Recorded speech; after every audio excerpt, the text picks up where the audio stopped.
The kidnapping that changed everything. The message that started it all. Captain Maria Santos sat in her small office on Mars Station Alpha, reviewing supply reports. It was supposed to be a quiet Tuesday. She was drinking coffee from her favorite mug when the emergency alert flashed across her screen. The message was simple but terrifying. They have taken Dr. James Chen. The Zyrath Consortium demands immediate payment of 1 million credits or they will execute him in 48 hours. Maria's hands started shaking. She knew Dr. Chen. Everyone in the human colonies knew him. He was the engineer who had designed the water purification systems that saved thousands of lives on the desert colonies. He was a gentleman who loved teaching children about science. And now he was a hostage. The galaxy's pirates. The Zyrath Consortium was not just any criminal group. They were the most feared pirates in the galaxy. For centuries, they had kidnapped people from peaceful species, demanding huge payments. And every species paid. Why? Because the Zyrath were ruthless. If you did not pay, they would kill the hostage slowly and broadcast it across the galaxy as a warning. The Galactic Council had rules against attacking the Zyrath. Why? Because the Zyrath had powerful weapons and secret bases. Many council members secretly believed it was easier to just pay the ransom and avoid war. It was the way things had always been done.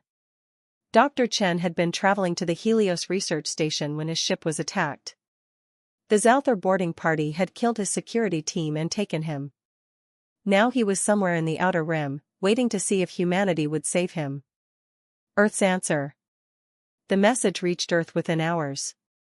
In the Central Command building in Geneva, Fleet Admiral Catherine Pierce read the demand. Her jaw tightened. Around the conference table sat the most powerful military leaders of humanity. They want 1 million credits, said General Marcus Webb. That's pocket change for us. We could pay it and get him back safely. No, Admiral Pierce said firmly. We will not pay. The room went silent. Everyone stared at her. But Admiral, said Colonel Sarah Kim, they will kill him. The Zyrath always keep their promises. If we don't pay, Dr. Chen dies. Admiral Pierce stood up. Her eyes were cold and hard. If we pay, we tell the galaxy that humans can be kidnapped safely.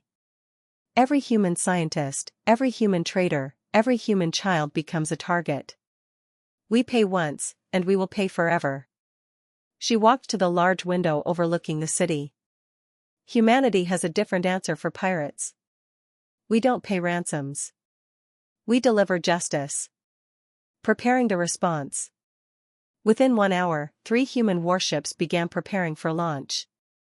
The UES Thunderstrike, the UES Retribution, and the UES Mercy. They were not the biggest ships in the human fleet, but they were the fastest and the deadliest. Admiral Pierce chose Captain Jack Morrison to lead the mission. Morrison was a legend. He had fought in the Titan Wars and the Mars Rebellion. He was known for 2 things, brilliant tactics and never leaving anyone behind. Morrison stood before his crew in the briefing room. Behind him, a hologram showed Dr. Chen's face. This man, Morrison said, designed the systems that let my daughter drink clean water on Mars. He saved thousands of lives. And now some pirates think they can take him from us and we will just pay money and forget about it. He looked at each crew member. We are going to teach them something. We are going to teach them that humanity does not abandon our people. We are going to teach them that taking a human has consequences. The crew erupted in cheers. The hunt begins. The 3 ships launched from Earth, their engines blazing blue-white fire. They moved fast, using experimental jump drives that the Zyrath had never seen before. While most ships needed days to cross the distance, the human ships would arrive in 30 hours.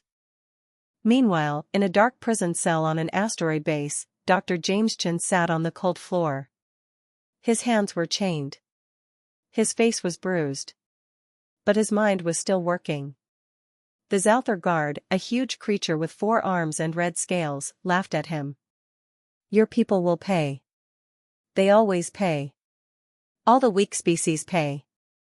Dr. Chen looked up. You don't know humans very well. The guard hit him. Silence. In 48 hours, if there is no money, you die. And we will make it slow. Dr. Chen wiped blood from his lip. In 48 hours, you are going to learn something new. The Zalthar's confidence. On the command deck of the Zalthar fortress, War Chief Krager watched the countdown. He was relaxed, confident. In his 200 years as a pirate, he had kidnapped people from 47 different species. Every single time, they paid. The humans will pay, he told his second-in-command. They are new to space. They are weak. They will pay and we will be rich. His second-in-command, a smaller Zalthar named Vex, nodded. Should we prepare the execution equipment anyway? Just in case? Krager laughed. Yes, prepare it. But we won't need it. The humans will pay. They always do. What Krager didn't know was that human ships were already in the system. They had arrived silently, using new stealth technology.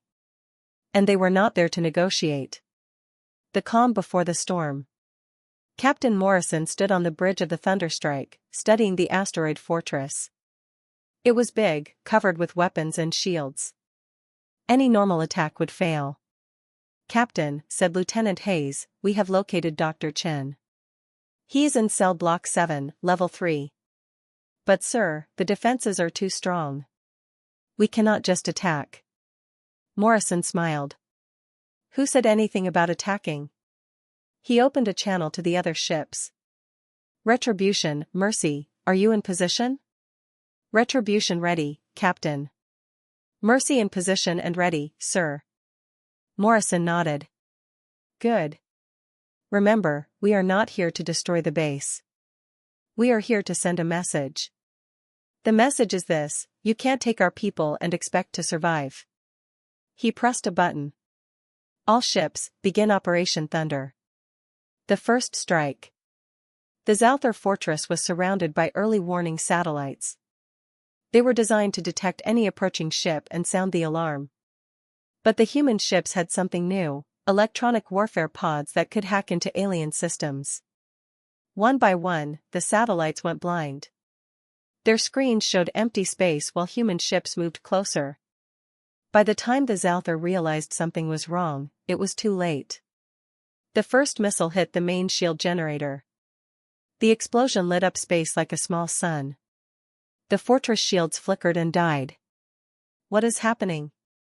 Krager roared. Where did that come from? Sir, we have multiple ships. They appeared out of nowhere. They are human ships. Krager's confidence vanished. Impossible. Humans don't have that technology.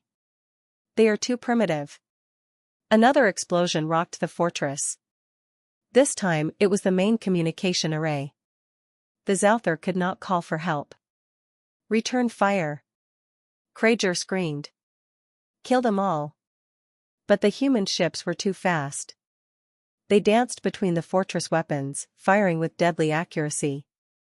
Every shot hit something important: power generators, weapon platforms, sensor arrays. Breaking through. Inside the fortress, alarms were screaming. Zalthar warriors ran through corridors, trying to reach their battle stations. But they were confused and scared. Nobody had ever attacked them like this before. In his cell, Dr. Chen heard the explosions. He smiled.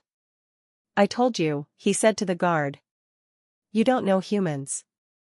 Suddenly, there was a massive explosion. The wall of his cell blew inward. Through the smoke, came 6 figures in black armor. They moved like shadows, their weapons raised. Dr. Chen? Asked the lead soldier. Yes. I am Chen. We are taking you home, sir. Stay behind us. The soldiers formed a protective circle around Dr. Chen. They moved through the corridors, their weapons cutting down any Zalthar who tried to stop them. It was not a battle. It was a rescue mission carried out with perfect precision. Krager's last stand. War Chief Krager stood in his command center, watching his fortress fall apart around him. His weapons were destroyed. His shields were gone. His warriors were being defeated by human soldiers. He grabbed his personal weapon. If I am going to die, I will take some humans with me. He ran toward cell block 7, where his guards had reported human soldiers. He would kill them himself. He would show them that the Zyrath were not weak. He rounded a corner and came face to face with Captain Morrison. Morrison stood calmly, his rifle pointed at Krager's chest. War Chief Krager, I assume? Krager roared and charged. Morrison fired once. The shot hit Krager's weapon, destroying it. The second shot hit his leg. The mighty war chief fell to the ground. You will pay for this. Krager screamed. The Zyrath Consortium will hunt you forever. Morrison knelt down. No, he said quietly. You attacked humanity. You took one of our people. And now you pay the price. The message to the galaxy. Captain Morrison's voice was broadcast across all Zyrath frequencies. Every pirate base, every criminal listening post heard his words. This is Captain Jack Morrison of the United Earth Space Force. Today you took Dr. James Chen, a human civilian. You demanded ransom. Here is humanity's answer: we do not pay ransoms. We deliver justice. Your fortress is destroyed. Your weapons are scrap. Your warriors are defeated. War Chief Krager is our prisoner. He paused, letting the words sink in. Let this be a lesson to anyone who thinks humanity is weak. Take one of ours, and we will find you. We will not negotiate. We will not pay. We will come for you with everything we have. And we will make you regret ever hearing the word human. The transmission ended. Across the galaxy, pirates and criminals heard the message. Many of them felt something they had not felt in years: fear. The war that followed. The aftermath of thunder. Dr. James Chen sat in the medical bay of the thunderstrike, wrapped in a blanket. Medics were treating his injuries. But he was alive. He was safe.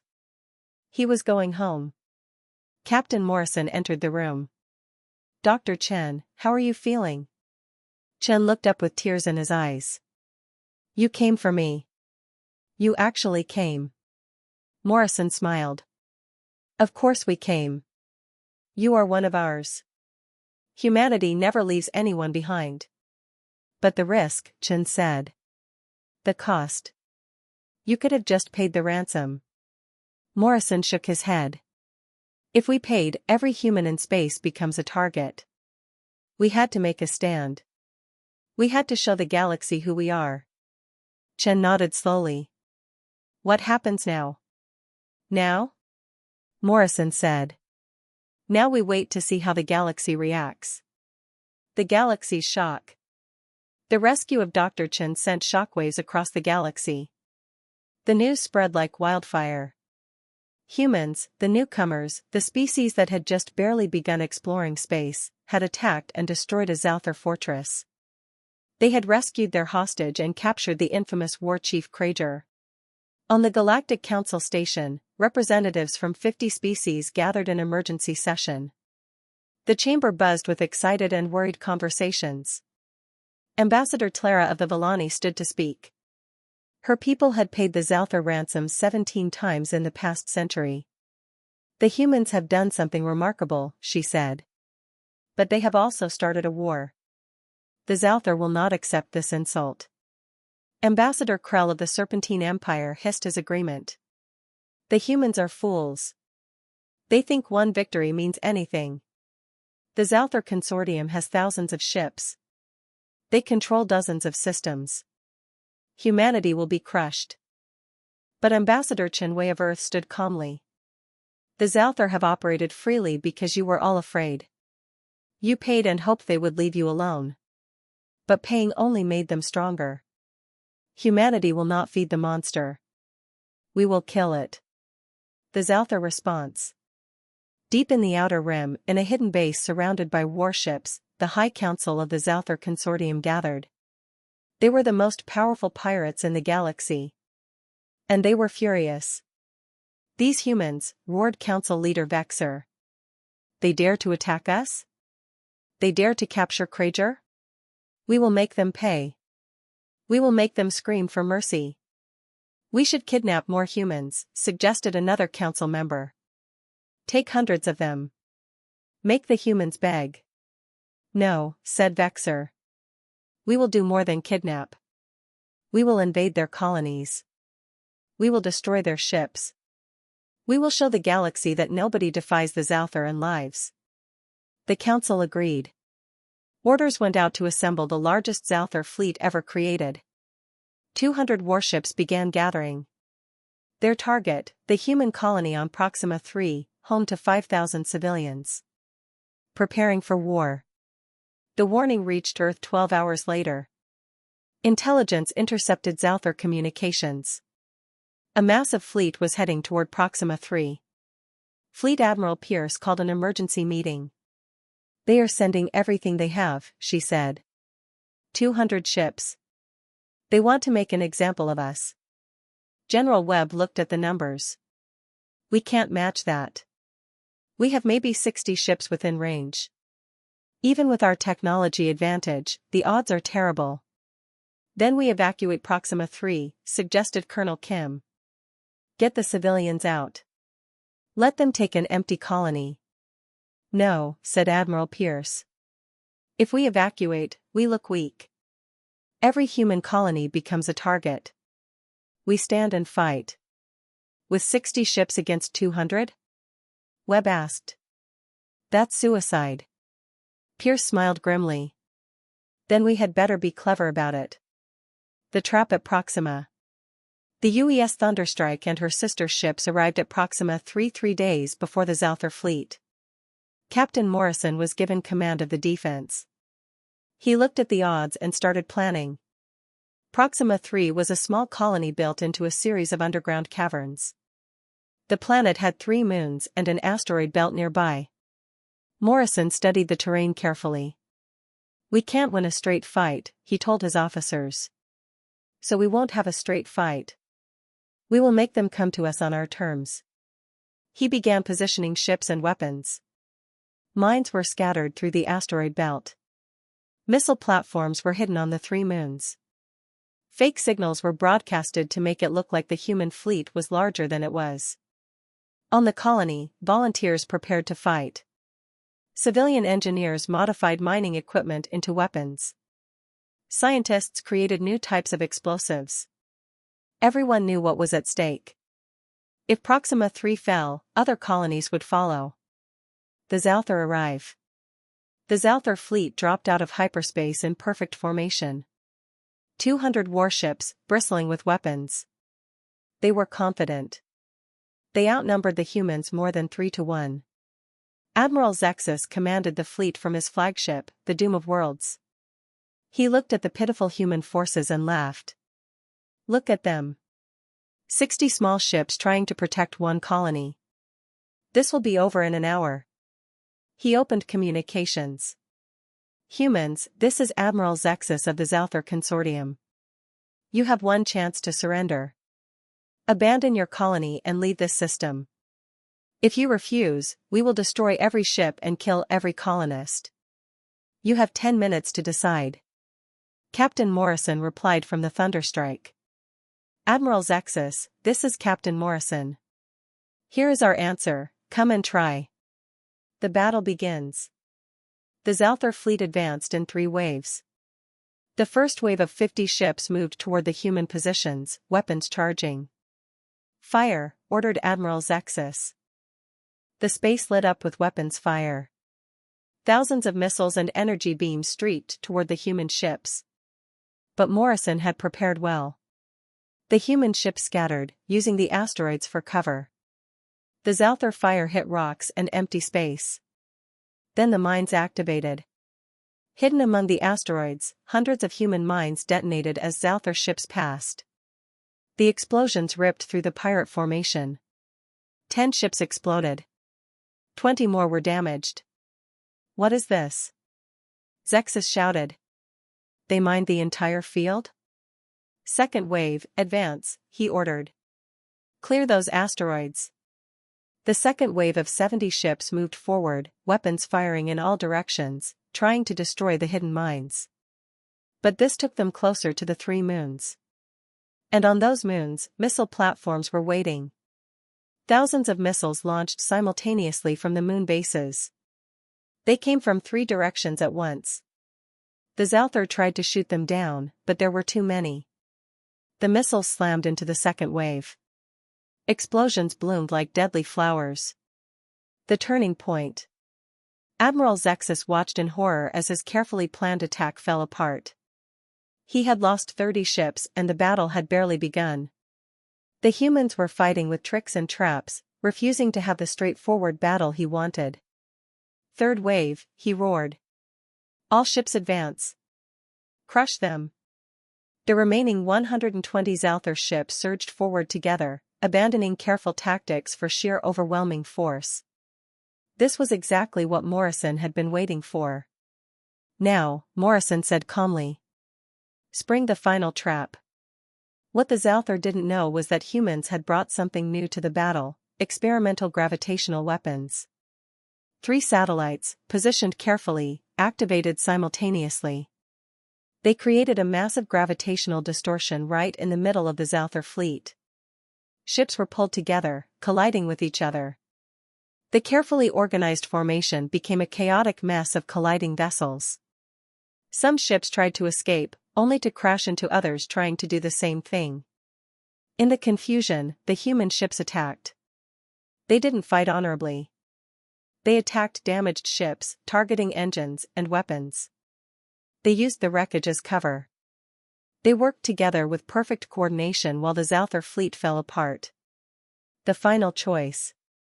Admiral Zexus realized with growing horror that he was losing. Impossible. How were these primitive humans defeating the mighty Zyrath? He had started with 200 ships. Now he had less than 70 that could still fight. Pull back, he ordered. Retreat to jump distance. But Morrison wasn't done. All ships, pursue. Don't let them regroup. The human ships chased the retreating Zyrath, firing constantly. More pirate ships were destroyed or disabled. By the time the survivors jumped to hyperspace, the Zyrath had lost over 150 ships. Admiral Zexus escaped with only 43 ships. His mighty fleet was destroyed. And worse, his reputation was ruined. Victory and warning. In the aftermath of the battle, Captain Morrison addressed the entire human fleet. Today we proved something. We proved that humanity cannot be bullied. Cannot be threatened. Cannot be defeated by those who think violence makes them strong. The crew cheered. On Proxima 3, colonists emerged from their shelters to see the wreckage of the Zyrath fleet scattered across space. They had survived. They had won. But Morrison knew the fight wasn't over. He recorded a message and sent it to every corner of the galaxy. This message is for anyone who thinks humanity is an easy target. We are not rich. We are not the most advanced. We don't have the biggest ships or the oldest civilization. But we have something more important: we never give up. We never abandon our own. And we never forgive those who hurt us. The Zyrath consortium attacked us because they thought we were weak. They took one of our people. They threatened our colonies. Today they learned the truth about humanity. We don't fear you. We don't negotiate with you. We defeat you. To every pirate, every slaver, every criminal organization in this galaxy, leave humans alone. Because if you take even one of us, we will find you. We will hunt you across every star system. We will destroy everything you have built. And we will make you wish you had never heard the name humanity. The aftermath. In the weeks following the Battle of Proxima 3, something remarkable happened across the galaxy. Pirate attacks on human ships stopped completely. Not slowed down. Stopped. Every criminal organization in space decided that humans were simply too dangerous to target. But the impact went further than that. Other species, inspired by humanity's courage, began refusing to pay ransoms. The Vellani assembled their own defense fleet. The Serpentine Empire started hunting pirates instead of paying them. The Zalthar Consortium, once the most feared criminals in space, began to collapse. Dr. James Chen returned to his work, designing new systems to help human colonies.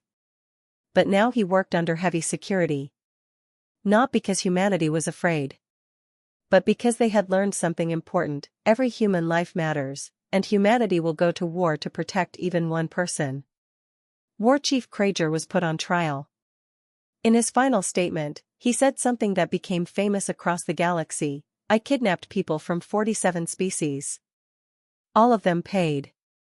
All of them were afraid. Then I took one human. One. And they destroyed my fortress, captured me, and defeated our entire fleet. I learned too late, humans are not like other species. They do not calculate costs. They do not accept losses. They simply fight until they win or die. Fear them." The New Galaxy. 1 year later, the Galactic Council held a special session. The topic: making humanity a permanent member of the Council Security Force. Ambassador Chen Wei stood before the assembled representatives. "When humanity first reached the stars," she said, "many of you thought we were too young, too primitive, too aggressive. You thought we would cause problems. And maybe we did. But we also solved a problem that you all lived with for centuries. We showed that pirates and criminals can be defeated if someone has the courage to fight them." The vote was unanimous. Humanity became the first species in 300 years to be granted full Council security powers. Admiral Pierce, now promoted to Supreme Commander of Earth Forces, gave the graduation speech at the military academy. She spoke about Dr. Chen, about Captain Morrison, about the Battle of Proxima 3. "Remember this," she told the young officers. "Humanity's greatest weapon is not our ships or our technology. It is our commitment to each other. When they took one engineer, we responded with everything we had. We didn't calculate the cost. We didn't weigh the risks. We simply did what humans do: we protected our own. That is what makes us special in this galaxy. That is what makes others fear us. Not our weapons, but our willingness to use them for each other. Never forget that. Never abandon that. Because the day we start leaving our people behind is the day we stop being human." The end? Or just the beginning? Captain Jack Morrison retired after the war. He returned to Mars to be with his family. But his legacy lived on. The Thunderstrike became the most famous ship in the fleet. Young officers competed for the chance to serve on her. Dr. James Chen continued his work, eventually designing the atmospheric processors that allowed humans to colonize gas giants. When asked about his kidnapping, he always said the same thing: "I was scared. I thought I might die. But I never doubted that my people would come for me." That's what it means to be human. The Zalthar Consortium never recovered. Within 5 years, they were completely destroyed by a coalition of species who had finally learned humanity's lesson: sometimes you have to fight. And throughout the galaxy, a new saying became popular among the various species: never touch a human. They will set the stars on fire to save one of their own. It was meant as a warning. But to humans, it was simply the truth.